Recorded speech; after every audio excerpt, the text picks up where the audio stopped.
Nicky Hawkins outside the Emirates West Ham Fan TV here with Robbie, previewing the game of the weekend.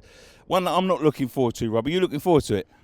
I'm looking forward to it. We're at home, innit? So I'm looking forward to it. Only our second home game. Of course, just like you boys, it's a new era for us. New manager. And so far, even though we lost both games, I think there's been a lot of good signs there. You know what I mean? The two games we had were so tough. And I class this as being a tough game as well. When I looked at it, I said these first three games are really tough because City, obviously, so tough. They're so good. Chelsea away, their first game at home, you know what I mean, that was always going to be tough. And then you guys, you know what I mean, you spent a lot of money on players, brought in a lot of exciting, you know, and a lot of talented players, including our guy, Jack Wilshere, and Perez, Lucas Perez as well. I know this is going to be hard as well because they're going to be coming back with a point to prove as well. So, and it's kind of now, because of the first two games, this has become like a must-win game. I think even more so for us, I think like with you guys, if you left out of there with a draw, your fans will be buzzing. You'll be like, you know, because, but I think for us, we now looking on this game and say, right, first two games, everyone understands, tough, new manager, all that. But this game, we need to win this. This is the game where you look on and say, normally against West Ham, we've got a good record. We need to win this game. But it's not going to be easy as that. I know that already.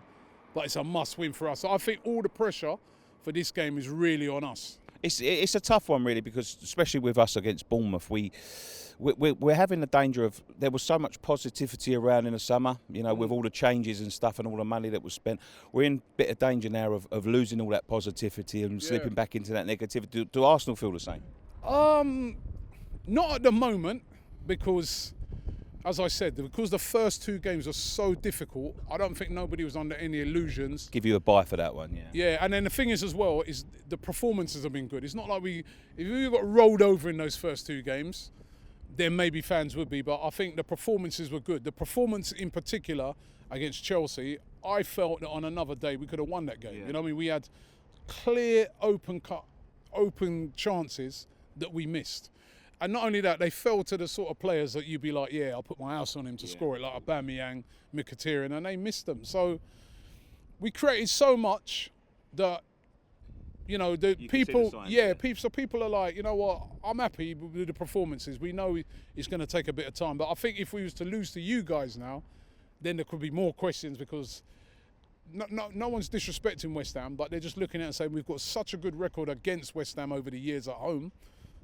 This is a game that you look on and say, right, this is the chance to get back on track. But I think it's only natural to look at a game like West Ham at home and think you can pick up the points, you know what I mean? So in terms of the Jackie Wilshere and Lucas Perez especially, because I want to talk to you about him, what's the consensus around here? I mean, Lucas Perez, £4 million. Basically we paid £4 million for the pair. Yeah, that's true. Bloody hell, £4 million for them two. I mean, the Lucas Perez thing, I think if you used to speak to the majority of Arsenal fans, they think he was treated really badly by the club. He came in, I think he was a bit of a, you know, when we bought him, it was a bit of a panic buy. No one really knew much about him. He came in and he looked all right, you know what I mean? But he never got a chance at Arsenal, you know what I mean? I remember he scored a hat-trick here, he scored goals, he's come on, he looked sharp, but he never really got a chance. Wenger obviously didn't rate him, so he'd play one game. I think me and DT was talking about, we did a podcast, and he was saying that he scored a hat-trick, and in the following week, you know, he was dropped. Yeah. You know, and it must have been really disheartening for him. They sent him out on loan last year. It was obvious they wanted to get rid of him, so they obviously didn't rate him. Which was I always wanted to see more of him, and I think Arsenal fans wanted to see more of him because for £4 million, Rob, would it have been worth just keeping hold of him? Well, then there's that as well. The fact that, you know, I think it was more they wanted to get him off the wage bill. From what I heard, he was on about 90 grand a week, and they wanted him off the wage bill. And, you know, they just were prepared to take the hit. And again, what does that tell you about our previous transfer policies, that we paid about 70 million for him and we sold him for 4 million? It's terrible. And then the Jack Wilshere one, again, I was a bit gutted when he left. You know, I can't hide it. You know, I felt that, you know, this guy bleeds Arsenal, and I just felt that we should keep him here, you know what I mean, because you need sometimes, you know, like you guys have got Noble, he's kind of our Noble. Yeah, of course. Right, and you kind of need a guy like that around the team sometimes. You know what I mean? Well, especially when you he get. knows what it means, doesn't he? I think the same thing with us, Rob, because especially when they know the club and you've got a transition happening with a new manager and new backroom staff who are just learning the club, they're perfect people to sit there and teach them about the learnings of the club. Exactly, but I think with Jack Wilshere, I think they wanted to keep him, but he wanted guarantees that he's going to play week in, week out, and they couldn't guarantee him that, you know, and, you know, because our midfield's still got so many decent players in there, it's congested. You can't guarantee a player's going to start, especially with Jack Wilshere's injury record. And I think I reckon what probably swayed him was the World Cup. The fact that he got left out, he probably thought to himself, you know what, I got like 4 or 5 years left at the top. I want to play for England. You know, it's probably, you know, that's that guy's dream to play for England. Go to West Ham, play week in, week out, be impressive.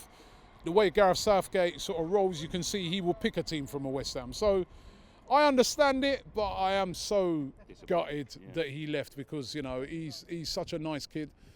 And he was so unlucky here because every time he's just on a little roll, injured. Then he's coming back. Then he's on a roll, then injured. You know what I mean? He's so unlucky. We've just not seen the best of him here at Arsenal. We've not seen the best of him at England.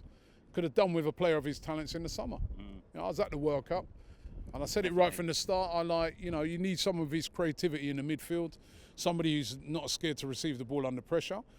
We did well England right until we got to that game against Croatia, and that's why they done us in that midfield era. You know, so I still rate him, and I, you know, obviously not this weekend, but I really hope he does well at West Ham. I really do, and I think this guy is going to get an unbelievable reception when he comes in this weekend because the fans, they still love him. They've got nothing against him. I think that's nailed on. Who do you fear from West Ham? I fear Arnautovic. You know, I think when that guy's on his money, he's one of the best strikers in the Premier League. I mean, I saw him when he came here last year. He was pumped. He scored, didn't he? He scored against us. Was it last year? Oh no, he scored against us last. I can't remember. I can't remember either, Rob. And I've watched every game. Yeah, I think he might have done, but he was a handful. He was an absolute handful. You know, so I fear him. You know, I obviously fear Jack. I think he's going to come back with a point. You're going to want to prove a point. You know what I mean? To the hierarchy here and say, listen, why, you know, this is what you should have kept me. So, you know, I fear Jack Wilshere this week. It's a dangerous game for you, but it's a big one for us as well. What do you predict happening this weekend, Rob? This is a must-win game, and I think as well there's a couple of players that I think Aubameyang last week, who's been absolutely brilliant for us since he come in. But I think the chances he missed last week, I don't even know if that guy would have slept this week. He's going to be absolutely gutted. And I just think he's going to be really up for it at the weekend. Him and Lacazette. And I think we should start both of them. And I think we can, if we start both of them, the way I saw your defence last week, if it's like that, we could, not a cricket score, but I could see us winning like 2-0, 3-1 if you defend like that. Not to say that we have to defend better as well. The 3 goals we gave away, say at Chelsea, were very, very poor. So we got to defend a lot better. But I fancy a win this weekend. I'm going to go Arsenal 3-1. Well, I've given my result over on Robbie's channel, and it wasn't good. So go over there and check that out. Anyway, there's a preview over there. Rob, best of luck this weekend, mate. And really good to see the irons down at the place. You know, I always love when we're playing you guys. You know what I mean? So it's always great banter. You know what I mean? The fans and all that. So the only bad thing about coming to Arsenal is that you have to go through Tottenham to get here. That's the only thing. I've always said that. But yeah, cheers. Thanks very much, Rob. Cheers, mate. Thank you.